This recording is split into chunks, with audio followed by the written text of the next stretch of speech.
Kasihan banget Masinton Pasaribu keluar-keluar dan interupsi di sidang DPR.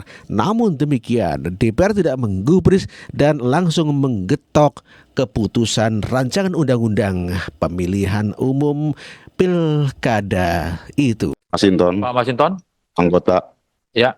balik izin. Terima kasih pimpinan. Ini ada yang kita tidak peka dengan apa yang diinginkan oleh rakyat hari ini. Kemarin putusan PUU 90, pemerintah tidak merespon apapun terhadap putusan itu. Dan kita pun tidak merespon itu. Kemudian kemarin PUU 60, kemudian kita merespon dengan ini. Tentu saya berpandangan Pak Menteri yang mewakili pemerintah bahwa putusan Mahkamah Konstitusi itu adalah upaya menyelamatkan demokrasi dengan jalan konstitusi. Hari ini kita kemudian mensiasati putusan konstitusional Mahkamah Konstitusi itu dengan kita membuat perubahan undang-undang yang kita tahu undang-undang ini diperuntukkan untuk siapa. Kita bisa mengakali peraturan dengan membuat peraturan, namun kita tidak bisa membutakan kebenaran itu sendiri, Pak Menteri. Biarlah forum ini, Pak Menteri, Menteri Dalam Negeri, Menkumham yang baru, sahabat saya, kita menjadi saksi dan pelaku dari keburukan demokrasi hari ini. Wabillahi taufiq wal hidayah. Wassalamualaikum warahmatullahi wabarakatuh. Waalaikumsalam warahmatullahi wabarakatuh. Kita minta persetujuan dulu ya. Tadi, apakah hasil pembahasan RUU tentang perubahan keempat atas Undang-Undang Nomor 1 Tahun 2015 tentang penetapan peraturan pemerintah pengganti Undang-Undang Nomor 1 Tahun 2014 tentang pemilihan gubernur, bupati, dan wali kota menjadi undang-undang dapat diproses lebih lanjut sesuai peraturan perundang-undangan? Alhamdulillah. Akhirnya Masinton Pasaribu curhat dengan wartawan mengenai kejadian di sidang Badan Legislasi di DPR mengenai rancangan undang-undang pilkada itu. Dan inilah curhatan. Tujuh nanti. Begitulah. Kita tahu semua apa proses di balik di DPR RI ini yang disampaikan oleh pemerintah dengan sangat cepat merespon ya bahwa putusan MK itu berbanding terbalik ketika putusan MK tahun nomor 90 2013 lalu tentang 2023 ya, sorry. Itu kan berbeda tuh responnya. Begitu loh, pemerintah dengan putusan MK 60 2024 ini sangat cepat merespon bersama dengan DPR balik. Dan kita tahu ya pembahasan hari ini itu diperuntukkan untuk siapa, kita semua udah tahu lah, teman-teman media juga sudah tahu. Sepertinya Masinton Pasaribu menuduh ya untuk balik ini adalah untuk siapa? Jelas ini adalah untuk Kaisang. Mestinya seperti itu ya, Mas Masinton Pasaribu ya.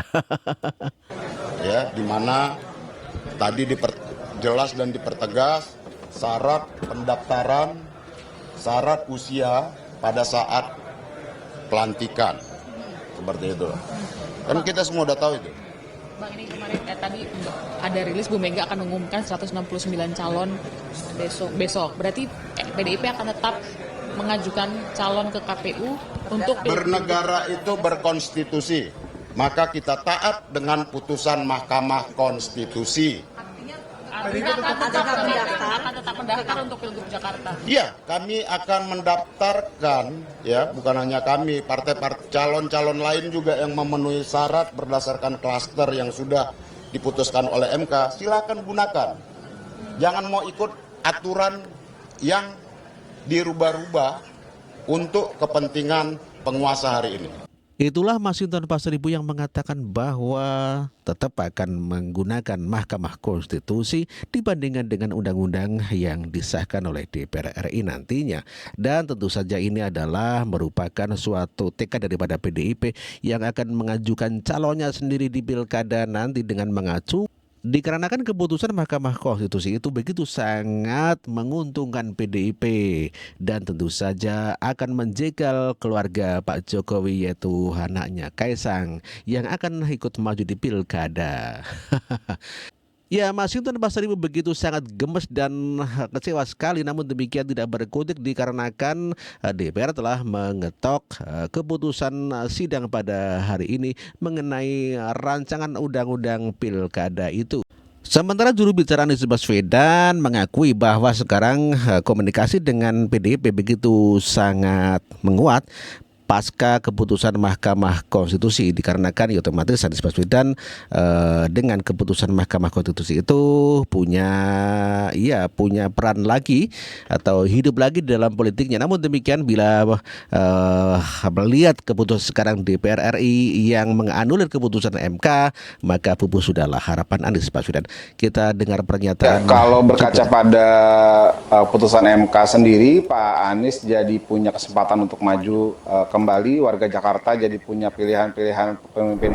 Iya, untuk terkait putusan MK sendiri kita bersyukur gitu ya, gimana MK bisa jadi salah satu garda pelindung demokrasi kita gitu, dimana memberikan kesempatan untuk banyak partai, baik itu partai besar maupun partai kecil untuk bisa ikut terlibat dalam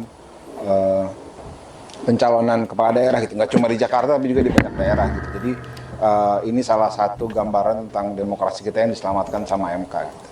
Ya, kalau berkaca pada putusan MK sendiri, Pak Anies jadi punya kesempatan untuk maju kembali, warga Jakarta jadi punya pilihan-pilihan pemimpin terbaik gitu ya, karena bisa mengakomodir partai-partai yang belum punya dukungan gitu.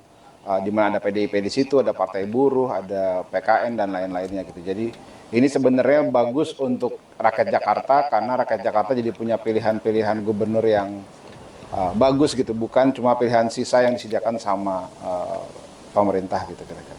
Dari Jakarta sendiri, Bang? Iya, kalau Pak Anies sendiri kan kalau dengan PDIP sudah komunikasi sejak lama gitu ya, udah sejak awal sudah berkomunikasi dengan baik, lancar sampai hari ini gitu, dan pasca putusan MK kemarin juga Partai Buruh langsung komunikasi dengan Pak Anies gitu dan kalau nggak salah juga akan deklarasi. Justru ini jadi kesempatan buat partai-partai juga gitu yang lain untuk. Itulah juru bicara Anies Baswedan yang mengatakan bahwa Pak Anies telah berkomunikasi dengan Partai Buruh dan juga dengan PDIP pasca keputusan Mahkamah Konstitusi, dan tentu saja hal ini sangat membahagiakan ya bagi anak-anak Abah ya.